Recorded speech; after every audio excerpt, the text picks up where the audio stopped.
Dominic a little bit. Dominic is a philosopher and economist whose primary interests are in climate ethics. Dominic has also written about Christianity and religion and how that pertains to EA. Currently, he is finishing up a book on exploring why Christians should engage with effective altruism more. And without further ado, I'm going to hand the floor on to Dominic.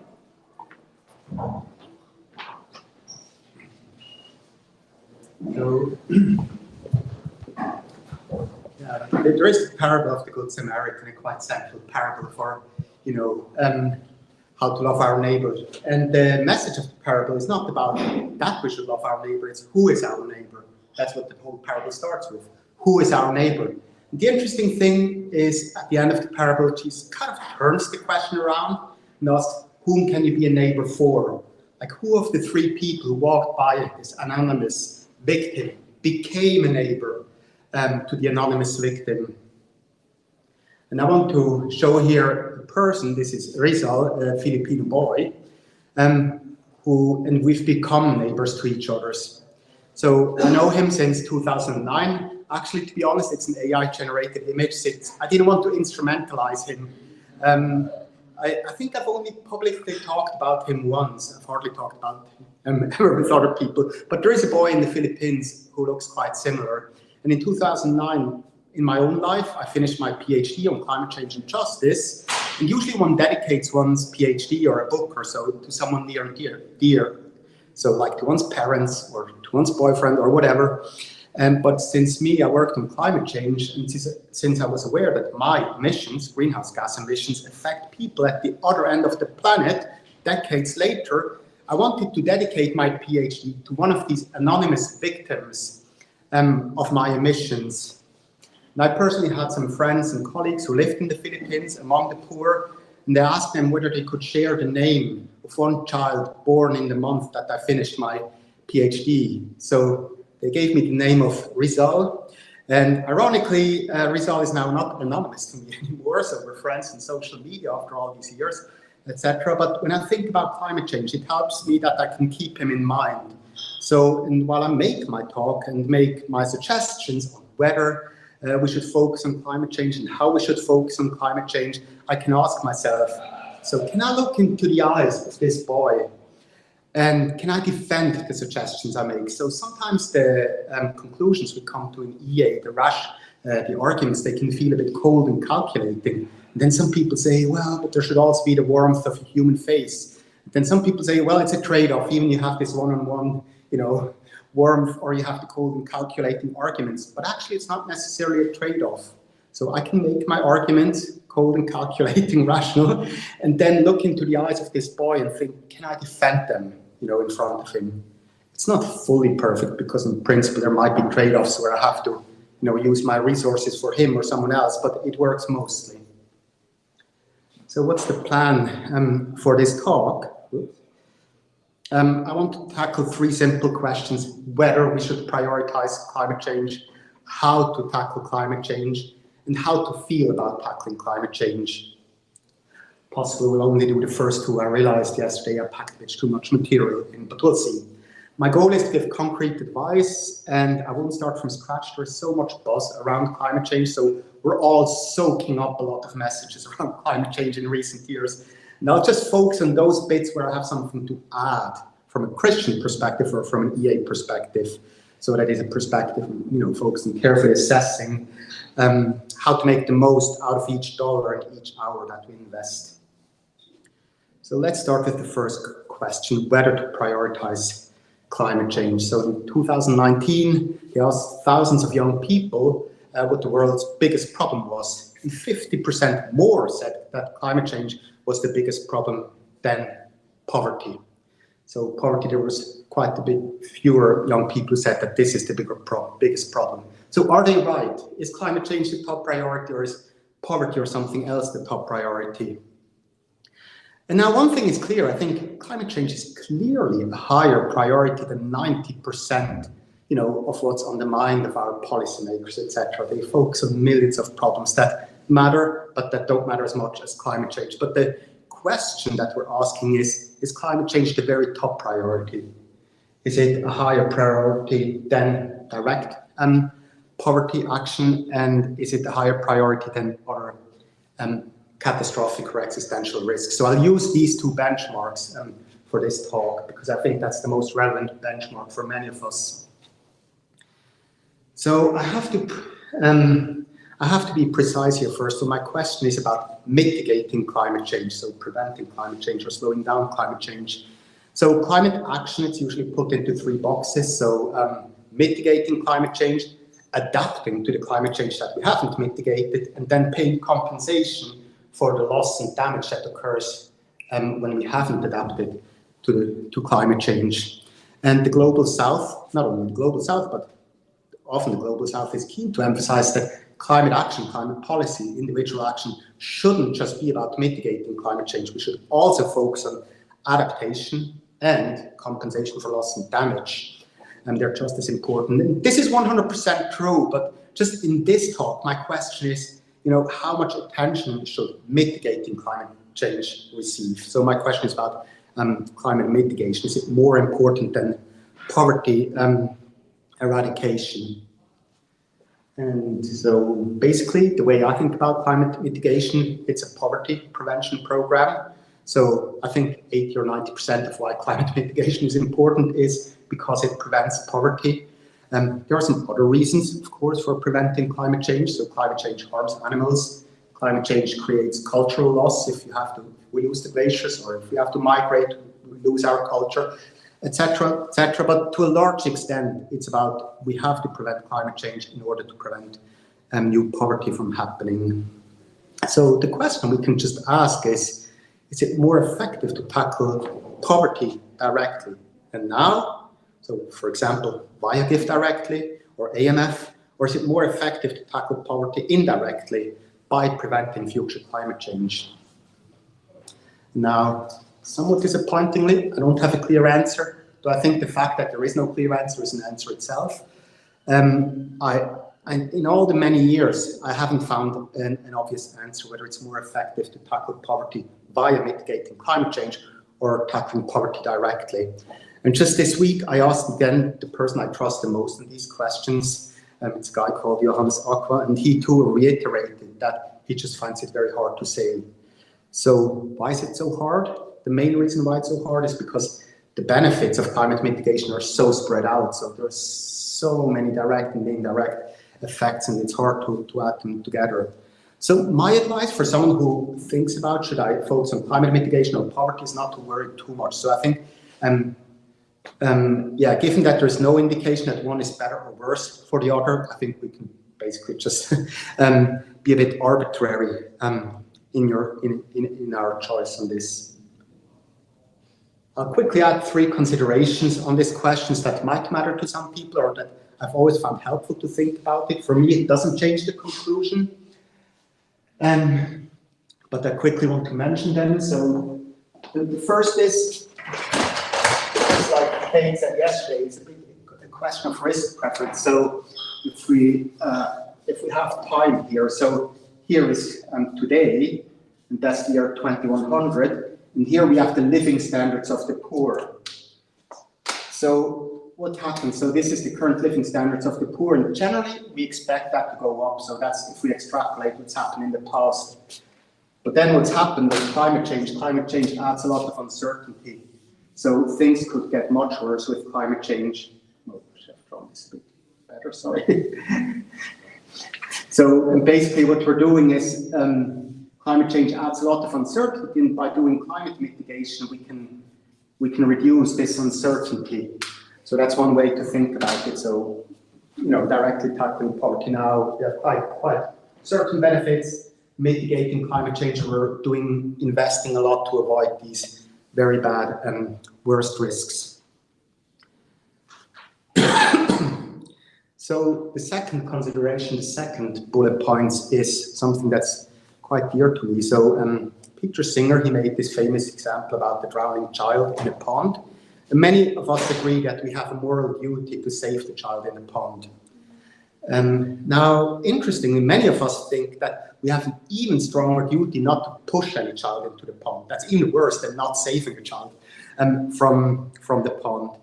We think sinful actions are worse than sinful omissions. That's how we typically feel. But I personally actually think that's a deep and powerful bias in our moral intuition. Of course, it's bad to actively harm others, but it's no less bad to fail to remove harm when we have the chance to do so. So our biased moral intuition gives much more weight to active harming than to passively letting harm continue. And especially for Christians, I find it hard to make a strong difference in moral importance between so-called sins of omission and sins of commission. I think we should care about each and every one of God's creatures being able to flourish in dignity, and we shouldn't focus much on whether someone is, not flourishing, whether someone is actively or passively preventing this flourishing. So that's the act omission distinction, where I think Christians shouldn't put much weight on it. We should just care about people being able to flourish in dignity.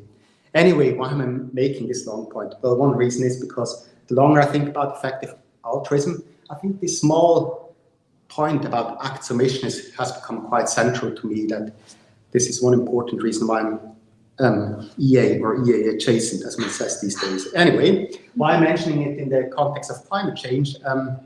So climate change is kind of a sin of commission. We're actively harming. We're emitting these little molecules. They're like little bombs that we're throwing on the poor of the future. That creates new poverty, actively creates new poverty. And that often feels much worse to us than simply omitting to remove existing poverty. But I don't think it should feel much worse. So I think we can take into account that we might have a moral bias that pushes us a bit towards climate action instead of tackling current poverty.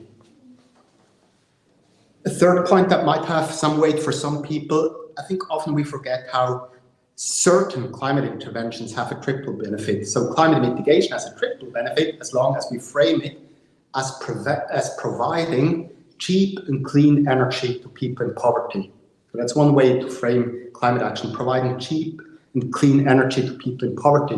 That has three benefits. So, the first is it mitigates climate change, obviously. The second is it reduces air pollution, and air pollution is strangely omitted in public discussions relative, for example, to climate change. It's a separate thing, but air pollution, I mean, it kills 3 to 10 million per year. So air pollution, it's a weighty thing. So people in the know, they often care about air pollution, but in a public debate, it's less prominent. And if we have clean energy, there's much less air pollution.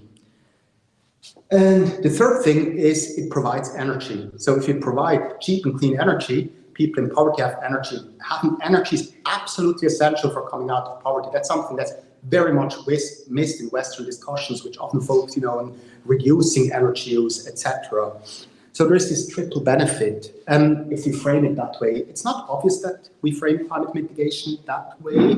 So, for example, a lot of Western activists frame climate action as reducing energy consumption, or even reducing consumption in general, and then you don't have this triple benefit.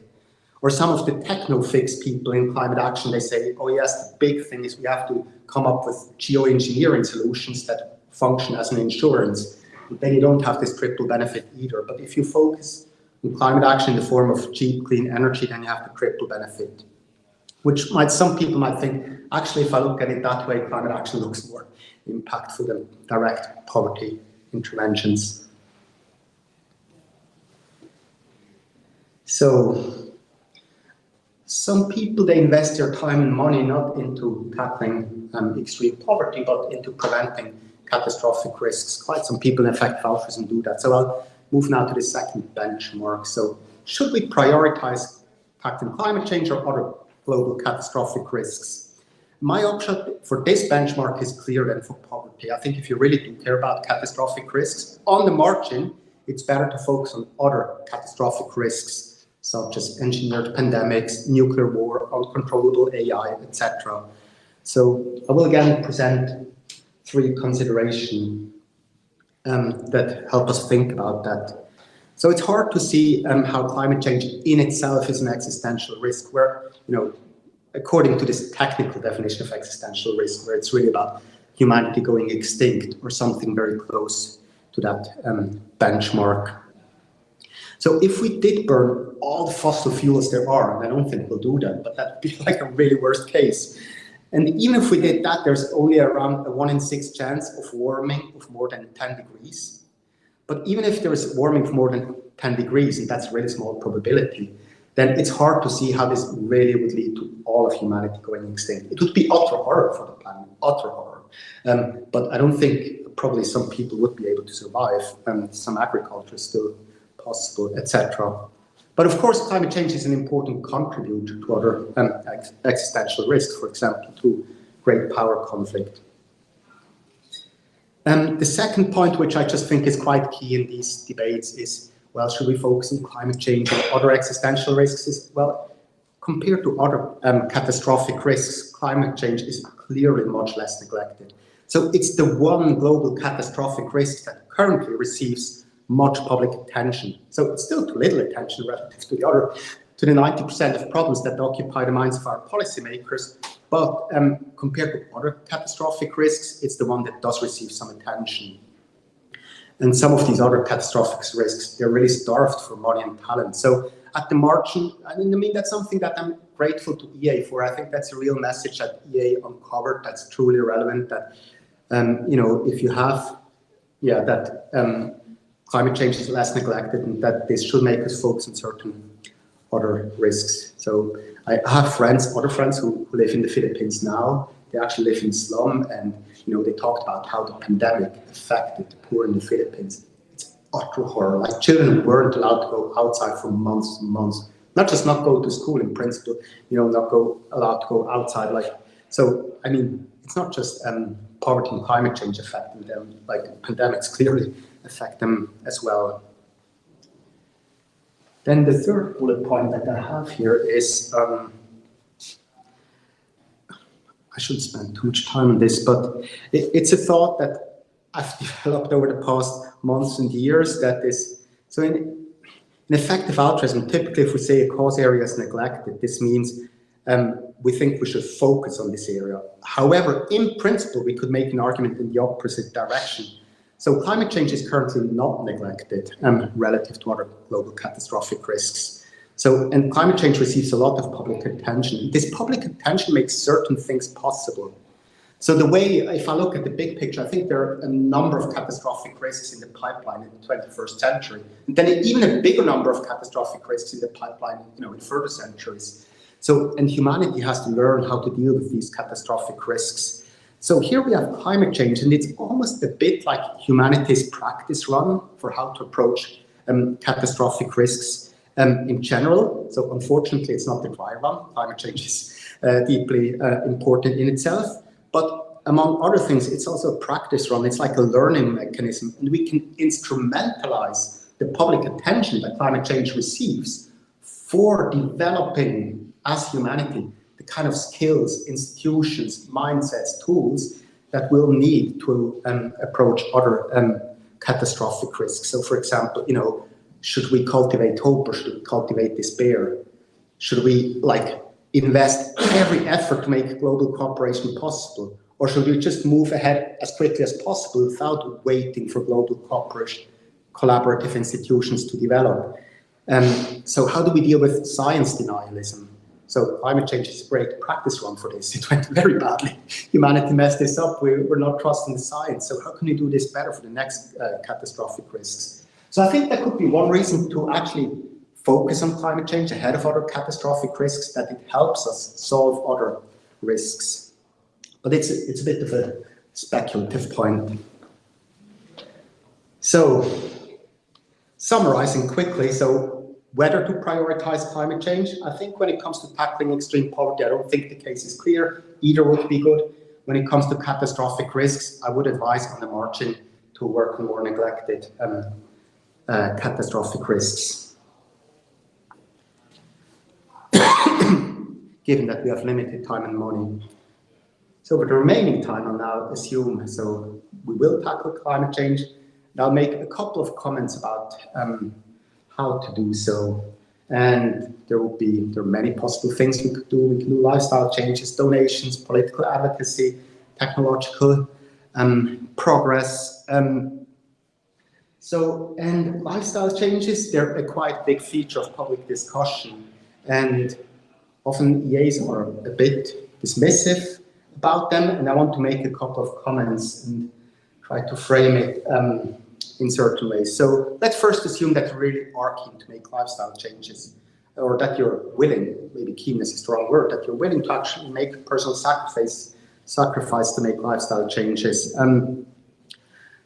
So I think the most helpful voluntary individual actions that we can take are those that are useful for filling the holes left open by policy and technology. So in some areas of climate action, policy is doing the trick. In other areas, technology is doing the trick. But in some areas, such as aviation or agriculture, policy and technology are currently failing and seem to be failing for a couple of years or decades to come. So that's where lifestyle changes are most helpful. So, for example, not flying, staying at home and eating vegan food or so.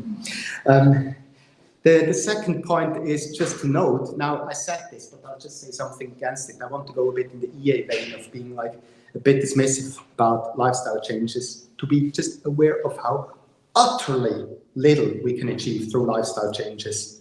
So there was once a guy in New York who tried to live without harming the environment for a year. So he called himself the No Impact Man. There was a book, a film, and everything. So, but in the end, he came to the conclusion that there is a limit to how much less harm he can do. Basically, he can go to zero. And even going to 50% is quite hard. Going to zero is utterly hard. But there is no limit, when it comes to actively doing good.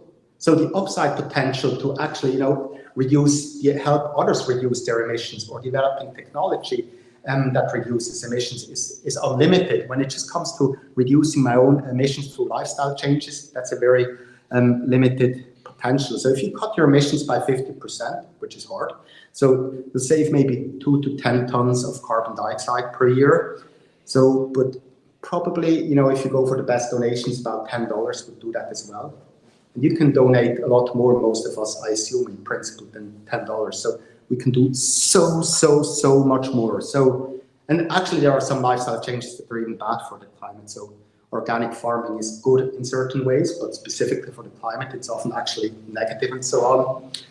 So yeah, some people might say, yes, we all know that lifestyle changes don't achieve much, but isn't it important, as Christians, to be faithful in the small as we are in the large, to be, signal to ourselves, to God and to others that we're faithful in the small things. And I think, yes, true. I'm not denying this, true. But it is dangerous. I actually think there's a genuine danger in focusing on these symbolic and hard actions. They can distract us from the real thing. So, and that's not my Dominic thing, that's in the Bible, the prophets and Jesus, they criticized it when people focus too much on symbolic action without caring about what really matters. So Jesus says, you give a tenth of your spices, mint, dill, and cumin, but you have neglected the more important matters of the law: justice, mercy, and faithfulness. And Isaiah criticizes the faithful for doing hard things, so things that feel hard for me to do, where I have to suffer. So he says, you fast and you bow your head like a reed, and you lie in sackcloth and ashes. And he said, instead, we should do stuff such as releasing the poor. So I think our whole heart, our whole passion should be to create actual benefits, and big benefits for many people in poverty. And when the focus on these small scale and on these weird small scale actions, such as, eating a bit differently or traveling a bit differently, come with the danger of extinguishing this passion and extinguishing the focus on actual big benefits for many people, our alarm bells should ring. So I think we can really be not just, neutral about lifestyle change, but really emphasize how there's a genuine danger with them. So now I've criticized lifestyle change, and some might think, I'm just trying to make things easy for myself. Yes, I'll say, yes, we need tech solutions, policy solutions. I just don't want to bear the cost, but that's not my message. So I actually think I support personal behavior change. I think we should be willing to bear our personal costs, take up sacrifice. The only question is, in which form? So which form of personally sacrificial lifestyle change do we engage in? So I think we need to signal to the wider community of do-gooders that sacrificially focusing on bringing down our own personal emissions is an utter sideshow. It can help a bit, but it's an utter sideshow. And instead, we need to acknowledge that climate change is a complex problem. It's a 21st century style problem, created by historically built up infrastructure, the choices of 8 billion people, political regulation, technological progress, etc., and tackling it as if it were an old school moral problem, where it's just one-to-one harming in a direct way, like, for example, me throwing trash into my neighbor's garden, that just won't cut it. And we need to signal to the wider community of do-gooders that therefore old school lifestyle changes don't cut it either. So I think what we need to do is we need to develop and envisage novel forms of lifestyle changes. So for example, becoming someone who donates generously lavishly, someone who donates lavishly, or we need to become someone who invests free afternoon into very carefully assessing which climate actions really work. So these are novel forms of lifestyle change. So I don't want to dismiss lifestyle changes, but I think we have to reinterpret lifestyle changes away from, traveling by bike instead of car, away from eating vegan food instead of meat, into new forms of lifestyle changes. We have to call them lifestyle changes as well. They are sacrificial as well, but they actually have an impact. So I said lifestyle changes, we have to re-envisage them for them to matter. So now the big question is, well, what would be an even more impactful thing? Now you might be worried because I have about 3 more minutes to talk. I might go maybe 3 or 4 minutes over time. There's so many things to discuss, but don't worry too much. Because actually, 3 of these, they belong together. It's like one big thing. So at the end of the day, and some of you might have heard my previous talk on climate change, I think the genuine thing, the key part of the solution of how humanity has a chance to actually get to net zero is through technological progress. So the technologies that are currently dirty need to become so cheap and so attractive that everyone starts using them. And not just the people with good intentions, but even the bad guys start using them just because they're cheaper and more attractive, and people in poverty start using them because they can afford it and don't have to trade off climate change and poverty eradication. So the key part is technological progress. And you can work on that directly through your career. You can become an engineer. Or how does technological progress happen? Actually, political advocacy is quite key at various stages of the innovation progress. It doesn't happen without careful political advocacy. And you can do that as a policymaker, and you can do it as a voter. And how does political advocacy happen? Well, you can support it via donations. So the Climate Fund by Founders Pledges would be my primary recommendation for that. So these are one and the same thing, and you can help at any stage of that. So why do I say that technological progress is ultimately the centerpiece of solution to climate change? So one big thing that I love about EA is that it takes numbers and proportions seriously. So thinking hard about where are the big things, where are the small things, what is like the doing the math. And the simple truth is that solving climate change means bringing global emissions, not just the emissions of my country or the emissions in my own life, but global emissions down to net zero. Net zero is radical. So well, there are maybe some countries and some people, such as the No Impact Man, they could get to net zero simply by mustering the willpower to do so. But there are 2 groups of people who won't do so, and I call them the poor and the selfish. That's a bit crude, but sorry. The poor and the selfish. And people in poverty won't get to net zero as long as clean technologies aren't sufficiently cheap and attractive. And they shouldn't be required to get to net zero as long as their clean technologies aren't sufficiently cheap. And people, the selfish people, should go to net zero, but they won't, like Putin won't do it. Or my neighbor with the huge SUV, which he doesn't use for anything but driving around town. So these kinds of people, they won't go to net zero unless clean technologies are cheaper, more attractive. And what can I do to make that possible? Well, I can offer my own resources to help make these clean technologies cheaper and more attractive. So people often think of tech solutions as kind of the easy way out of climate change, whereas we should go the hard way out of climate change. But actually, I think it's reverse. By going for the tech solution, saying technological progress is the key, I'm saying I'm not only shouldering my own fair share of the climate effort of bringing my own emissions down, I'm also going over and above that by making it easier for others to bring their emissions down to zero. So I'm kind of redistributing the effort that others need to make to myself. I'm kind of, in line with Galatians 6, I'm, carrying each other's burdens. I'm trying to carry the burden of the selfish, the Putins and my neighbors with the SUV, etc., by making it easier for them to bring their emissions down to zero. And also of the poor. I think it's a very Christian thing. So if you look at a lot of climate activism, it's a lot about, blaming the bad guys, which is absolutely appropriate. There are a lot of bad guys. I'm one of them. And there are many bad guys out here who really are to blame for their climate actions. But this blaming thing, it's not really the Christian thing, if the bad guys don't do their share, we leave that to God. Like, they will have to stand in front of him someday and justify themselves. What we are trying to do, meanwhile, is we're trying to make it easier for the bad guys to use clean technologies. So we're trying to protect the poor by making clean technology cheap so that everyone will use them.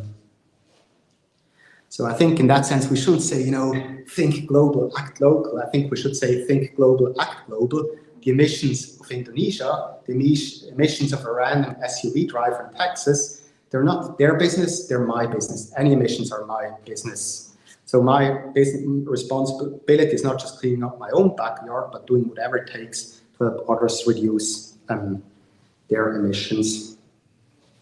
And last point, then I'll come to a conclusion, is, so some Christians are a bit critical about tech solutions. It sounds like playing God and like, etc. And I think it's important to diffuse some of that skepticism. So at some point, when it comes to radical tech transformation of the world, maybe there is some legitimacy for that. But what we're talking about in climate change, for example, developing clean meat and alternative proteins, etc., I think it's absolutely not justified. I don't think we have a duty to conserve nature status quo. Why do I say that? The Bible, in some sense, is quite clear that the current status quo of nature is not good. So first of all, we can see it by opening our eyes and seeing that people are suffering in the current state of nature. There are droughts, there are hurricanes. The current state of nature is not good. Also, it says in the Bible, nature will be renewed. The earth will be renewed. So the current state is not good. We need a new thing. And the Bible says, we live in a fallen creation. The current state is not good. In principle, there can be nothing wrong about affecting the status quo and coming as humans and trying to shape and design it through technology. And so what's the upshot on how to fight climate change? If it's about lifestyle, I think we have to envisage new visions of what personal sacrifice, what meaningful personal sacrifice is, where it has an impact. And the second point is we need to focus on getting the clean technology cheap and attractive. So, and I'll leave away the third part, which was how to feel about climate change. And here my point is just that people often belittle hope and actually think hope is a quite important virtue that shouldn't be belittled. It can have, I'll say that as a concluding thing. Ethan, who's here sitting with us, we write this nice post writing about long-termism where he said, to be a long-termist might require more than just a sober look at the future. It might require hope. So in that sense, I think hope is an important part. And Christian, it's like our area of specialization. So it's something that we should bring to the equation. So that's what I'll have to say for today. And I look forward to discussing. Sorry for going a bit over time.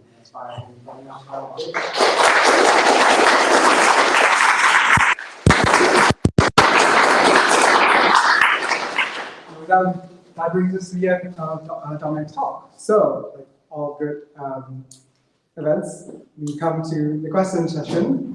For that, I'd just like to thank you, Dominic, for your talk on prioritizing, fighting, and thinking about climate change. So there are 3 ways for you to ask your questions. You can look at the swap card app, the Slido, which is also in the description. But I'm going to prioritize in-person, raise hand, traditional ways of asking questions. And for those of you who are online, you can send your questions into the Slido and Swap Card app, which I will keep my minds on for. So, if anyone would like to ask any questions, I will accept them and then hopefully keep them in 10 seconds for Dominic to answer. Yeah, at the back. Quick comment on the question, totally agree on both.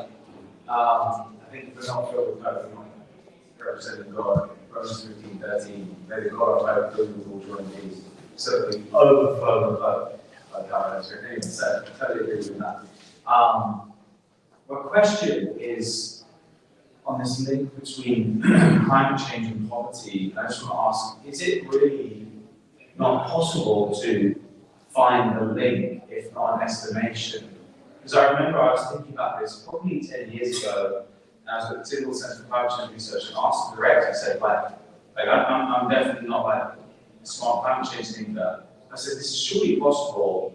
We know the increase in likelihood on various, for example, climate's impact on extreme weather events and the death of those. I know my personal carbon contribution, and I literally did a back of the envelope calculation of my contribution to global deaths as the likelihood of, right? And I then actually looked at what is the amount of CO2 that's emitted from a long-haul flight, and how many deaths is that? And I was like, I reckon if you put two faces of people that might die, people would suddenly rethink. So my question is 10 years off, and the director basically said to me, sorry, long question. The director basically said to me, yes, it is possible, but it's so fraught with assumptions that get torn apart by climate skeptics so quickly that we're not going to put funding into a research associate for a year to do maths. So I'm 10 years on, surely, I just Googled it, and I've read quite a few of them, and no one's actually putting some numbers to this. Surely we can at least make some estimations of the link between climate change and poverty. Yeah. Okay, I answer that. Yes. Yeah. Great question. You're preaching to the choir. For so long I was thinking, could someone just tell me, how many flights does it need, to cause one additional death? Then finally, about when was that?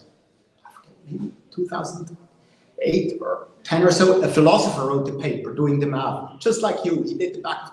And I thought, wait, there are so many climate scientists. And now 2 years ago, someone who's more into the exact sciences did the math about what's the link between emissions and mortality, linking up the amount of tons of emissions with how many people die. And I'll just give you the results in a second, but just in remarks, mortality is not the only cost of climate change. So, people also suffer in many ways, and it's so diffuse, like with the air pollution, as I said, and with many other benefits. So it's very hard to capture, but typical way it's done is one calculates social cost of carbon. So one additional ton of carbon creates damage to the extent of $100 or so, and then we can calculate what would it cost to prevent, a ton of carbon. We see that there's a positive cost-benefit ratio. The question is it bigger than with direct poverty action?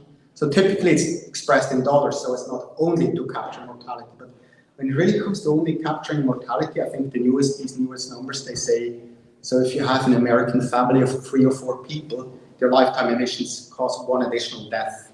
So that is quite bad. So then of course there are many other bad impacts that don't amount to a death. That's a typical family. So if you fly more, as some of us do, then you can do that yourself. And it feels very bad because it's actively causing the death. I think we should feel equally bad about letting deaths happen. But, yeah. Right. At the back. Hi, thank you. So I've had people say to me, you really care about climate change, the best thing you can do is just send lots of children. It's what I really thought about my argument. Yeah.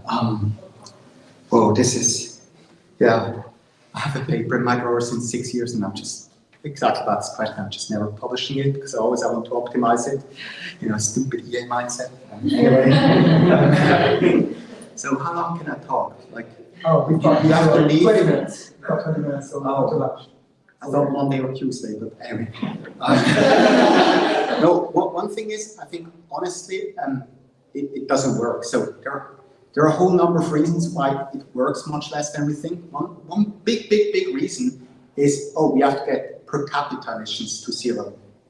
So otherwise we have zero chance. Like we have to get per capita emissions to net zero. Otherwise we have zero chance. So, and if we get per capita emissions to net zero, it doesn't really matter that much. It doesn't matter anymore whether we have more people. So that's a rough version of the argument, but the general style of the argument works anyway. That's one big reason. And then, I mean, other reasons are like, where do people have many children? It's where people are poor and have few emissions, etc.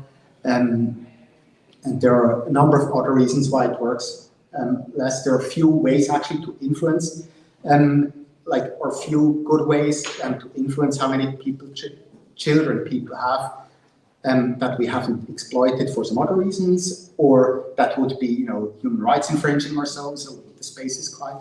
And there's one thing that people don't talk about often that I think about, and that I think Christians think about. It's actually a very negative message. Now, you can make that in a crude version, and I think we all understand it's just a negative message to tell people to have fewer children, but I think we could spell that out, and it's actually a quite deep thing. So I think as long as it's possible, and then, so one thing is it doesn't work to solve climate change. The other thing is, if it's not necessary, we shouldn't talk about it, because it comes with, I'm always thinking about the people, my friends who have depressions. And here I'm telling them, it would be better if there were fewer people on Earth. Like implicitly, what am I telling them? We all are a burden on our Earth. It's bad that we're here, which is true because we all create emissions, in that sense. But it highlights this burdensome aspect. So the last point I want to make, and I'll stop to this question, is I personally think it's utterly unclear if we don't just look at climate change, but look at the whole host of challenges and opportunities for humanity. Is it better to have more or less people? Yes, maybe for climate change it's better, though I said it's not clear whether it works. Maybe for climate change it's better to have fewer children. But if we look at other problems, it's actually better to have more children. And it's quite a lot of effective altruists are on the record for saying, humanity should increase more.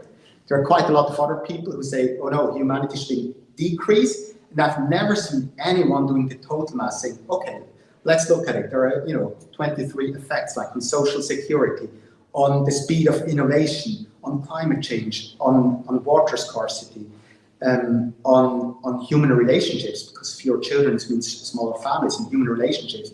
Adding up all the effects and doing, is it net positive or net negative to have an additional child? So, yeah. Right, yeah. We have time for one more question. I think I'm going to pluck one from the Slido app.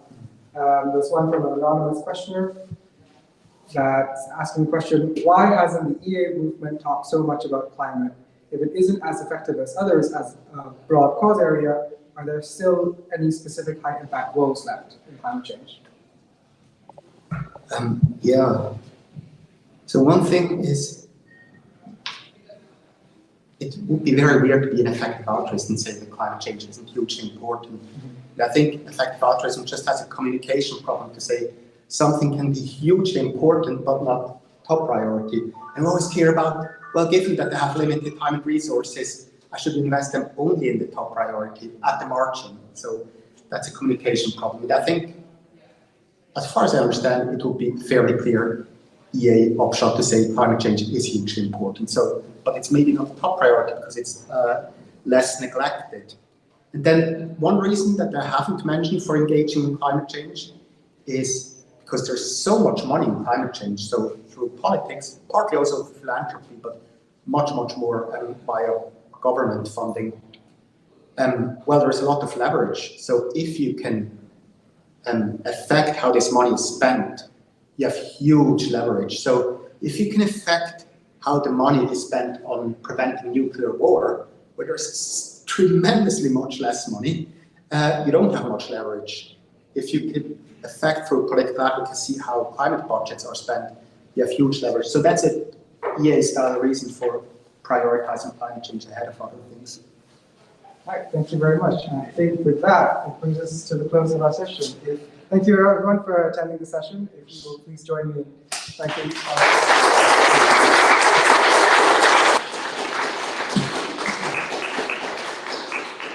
So we have 15 more minutes before lunch is served. Feel free to stay in this room while we get ready for the next stage.